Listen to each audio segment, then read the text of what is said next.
துரத்திருச்சு ஐயா, எங்களை மாடு துரத்திருச்சு. இதுக்குள்ள ஒரு பைசன் இருப்பான்னு எங்களுக்கு தெரியலையே.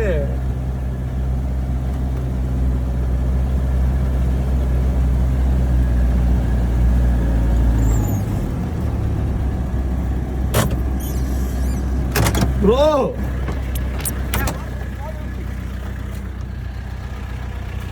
நின்ட்டான் அவன் போட்டு நீ புட்டின மரத்தை கொத்து முட்டிட்டு இருக்கான்.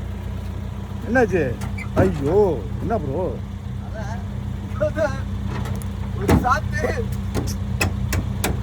கவனிக்கல, மாடு வருத்துட்டு வெளியே அவன் வரட்டிட்டான் நம்மள பைசனு.